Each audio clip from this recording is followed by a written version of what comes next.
Hello and welcome to the Watering Hole. Thanks for checking out this clip. Don't forget to like and subscribe because that'll make the baby Jesus cry, and I know how much you guys love making the baby Jesus cry. Yeah, well, on to a less happy topic. You know how the right wing has been promoting all these conspiracy theories about FEMA and how, like, FEMA is, like, turning people away that are trying to help? It's, you know what's funny? It's actually not super far away from the mentality the conservatives had about FEMA after 9/11, because after 9/11, a lot of the conversation was about FEMA setting up concentration camps. If you remember those old conspiracies, I do remember that FEMA death ago. camps. Yes, I remember. Yes. I remember the libertarians hammering hard about that. That was during the rise of the Tea Party, wasn't it? Yes, the FEMA camps was a huge talking point for a long time. Cyrus. Yeah. The reason I remember that is because I was a libertarian at the time.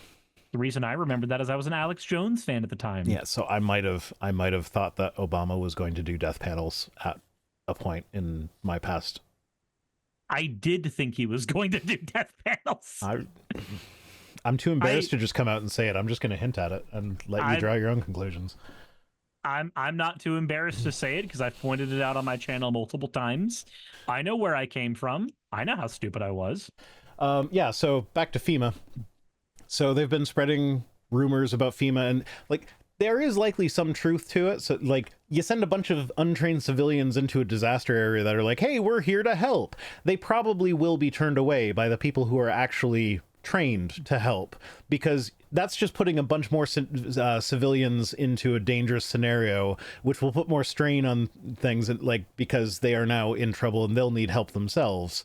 So like there probably is some truth to FEMA turning away people that were there to help, but like they've overblown it to the point where like, oh, FEMA was pulling their guns on us, like whatever. And you know, FEMA's only like if you accept the $750 or whatever, then they'll come and take your land later. And like there's been all sorts of rumors like that, and this is now culminating in an armed militia that has been seen hunting FEMA. What? So FEMA workers have had to evacuate where they were doing their work because there were guys running around with guns being like, hey, we're gonna hunt down the FEMA people. Why is that a thing? Never mind, I know why it's a thing. Because of all the stuff that I just said. Okay, so I understand the why, like the actual mechanical why it happens. This was sent to me by my anonymous source.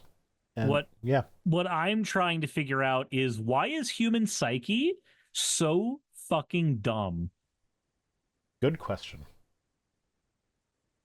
It's like I don't know, because like this is what it, like when we talk about Trump telling dangerous lies, this is the result. People are probably going to die because there were not emergency workers present that should have been there, because the emergency workers had to be evacuated, because a bunch of idiot Trump supporters were like, Trump said that FEMA was the enemy, so we're going to hunt them down. So like, yeah, his lies have consequences. He'll pardon me for anything I do, so I'm gonna do it 12 times. Another thing, like where they're saying that the aid money that people can apply for, if you apply for that, you're agreeing to just give your land over to the government. No, they're not saying it's a loan. They're saying that if you take the money, part of the contract is the government can come and just take your land anytime they want. So they're gonna FEMA's gonna confiscate your land later. They're also saying it's a loan. Yeah, sure. They're also saying like the 750. Yeah, they're saying that's a loan that you're going to have to pay. There's so many lies it's hard to keep track of, but yeah, no, but so now there are people that are not going to be getting the aid that they need, and it's not just 750. There's more money than that that's available for people, but there are going to be people that don't apply for that and end up in dire situations, like possibly even dead, because of the lies that these people are spreading, because they would rather win political points by being like, hey, Kamala was vice president and they didn't do FEMA properly for you guys, so vote Trump because he would have done it right, even though everything he said about FEMA was a lie. So yeah, it's frustrating, and this is the result. Like, people are probably actually dying because of this. Continues pointing out 750 is a grant, not a loan. There are FEMA-based loan programs, but the 750 is not part of those. Yeah, that's I understand that. So, but conservatives on Twitter don't. yeah. So, federal emergency response workers operating in North Carolina's Rutherford County in the aftermath of Hurricane Helene were told to evacuate on Saturday over concerns that an armed militia was threatening workers in the area. So they got an email, or like they sent a message to numerous federal agencies around 1 p.m. on Saturday, warning that FEMA had advised that all federal responders in Rutherford County to stand down and evacuate the county immediately. National Guard troops had come across 2 trucks of armed militia saying they were out hunting FEMA, the email said. The incident management teams have been notified and are coordinating the evacuation of all assigned personnel in that county. It's like, people possibly died because these yahoos in their trucks were trying to hunt down FEMA workers. We're gonna make the FEMAs upset. And by upset, I mean shot. And even, like, taking the immediate consequences out of this, the downstream consequences are, like, people read stories like this, they're like, hey, maybe I was going to go volunteer for FEMA after a disaster, like, do some volunteer work in these areas. Oh, wait a minute. There's a chance I'm going to get shot by a Trump supporter because they think I'm there to steal someone's land who accepted the $750 grant. Yeah, no thanks. I'm going to stay home.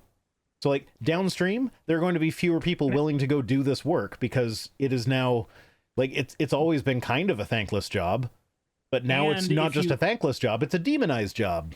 And if you're doing this work in one of those areas, now you feel like you have to hide the fact that you're a FEMA worker. And now you're going to cause people to be even more suspicious because they're going to go, well, why are you hiding that? Shouldn't that be something you're proud of? And then the whole situation, very, very stupid. Yeah, so the Post reported that 2 federal officials had confirmed the email's authenticity, but it was not clear if the threat described was viewed as credible. I would assume that it was viewed as credible because this is the Trump era that we're living in. You can't see a bunch of guys running around with guns saying they're hunting people and not take it seriously. Like, even if you don't think they were actually going to shoot people, you still have to take that seriously. And that's still a thing that they were willing to say because of all the lies that have been spread about FEMA. So, Stoff, thank you for the wet. I will do a hydrate. So now this was temporary. So the workers were back in place by Sunday afternoon. So it seems like this lasted like 24 hours. Thank you, Fennec, for the hydrate. So they were quick about getting back, but like, it's still not the kind of delay you want in an emergency situation where now the emergency workers are gone for 24 hours because of some yahoo with a gun. No, the last thing you want to do is feel like when you're just trying to help people around you, you have to be worried that somebody's going to fucking blow your head off. Mm-hmm. So the incident demonstrates the growing concerns about the safety of government workers in North Carolina, parts of which were devastated after Hurricane Helene made landfall in Florida on September 26th. Helene killed at least 230 people as it moved north, leaving a tail of destruction across 6 states. So since then, misinformation and rumors about the response from FEMA and other federal agencies has been rampant. Some people have called for FEMA to be targeted after a rumor that the devastated town of Chimney Rock was going to be seized and bulldozed by the government. Like, why? Why would they even do that? Meister says, again, I'm a Georgian, I voted today. Remember, these are the same people that believe in the FEMA death camps, or believed once upon a time. Why would anyone want a fucking place called Chimney Rock? Hey, that's such prime land. Let's take it and bulldoze it. Look, the third resurgence of the KKK was here at Stone Mountain. We name shit really bad here, okay? Oh, Chimney Rock is near/on a lithium deposit? Okay. Okay, I can connect the conspiracy dots there. It's a lithium deposit, and we're pushing the EVs, so we need more lithium, so we need to ruin the town of Chimney Rock to get all the lithium out.